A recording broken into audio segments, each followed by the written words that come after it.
concept of mini workflow in Maximizer and helping to actually hide, show, display certain information relevant to the position the record resides at, the value it has, streamlining data entry, streamlining what is actually on show to a user that's relevant, maybe not relevant based on the record type, the stage you're at within an opportunity. And then using this kind of concept here, we're using the category field, we can get a feel for how this kind of works. So if I look at a partner, I look at a key account record using these categories as an identifier here, we can see we're seeing a set kind of group of user-defined fields. We're actually looking at the default key field list. But you'll notice if I go to a prospect record, the actual key field screen will change. So we're now looking at a prospect profile page. So of course now our fields have changed. The information we want to collect at this particular point in time is now more relevant to the stage this record currently resides at.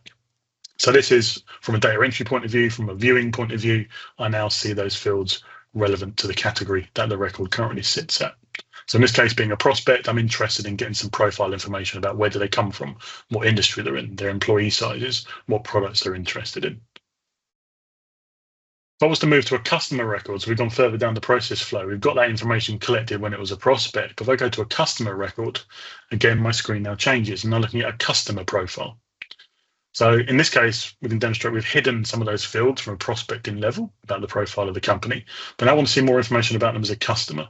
So you see against this record, we now have a customer profile page highlighting customer profile information. So things like their customer number, their account number, the status as a customer, what type of customer they are, when their contract start date is, etc. Okay, so there's a simple example of being able to show, hide, and basically manipulate the way this screen works in Maximizer based on certain criteria.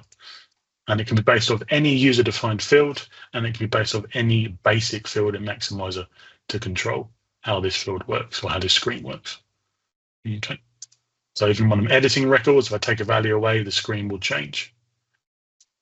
I'll go through and change this to a prospect whilst doing my data entry going on. Again, you can see it changes it. So it really streamlines your data entry process to be applicable to what you're doing at the time and what the category, in this case, the record currently has. Okay. We can now replicate this in opportunities. So a very similar concept in opportunities. Now, quite a common requirement of opportunities is opportunities go through stages. And as they go through those stages, we might want to collect different pieces of information as the record goes through those stages here.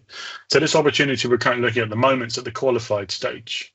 At this qualification process, I might not really know too much about what this opportunity is worth to me financially, but I can certainly get some basic information collected at this particular time. We know maybe we're going to be quoting in a certain currency based on the location of the record. But I find when I get to a certain stage, i.e. the proposal stage of an opportunity, if I set that stage, Maximizer is now going to display different information for me. I can now actually see a revenue field. I can see a cost field. So I can actually now populate those pieces of information. Now I have that information to hand. Okay. So again, that works whilst we're kind of viewing records and taking them through the stages. And also as we create new records or we move them through the stages here, we can see or hide that information based on where we're at. Okay, so flicking between the proposal and the presentation stage, we can see the relevant fields are being displayed and being prompted to be populated. Okay, so that's a key kind of requirement for a lot of customers to be able to actually collect information based on where they're in a sales process.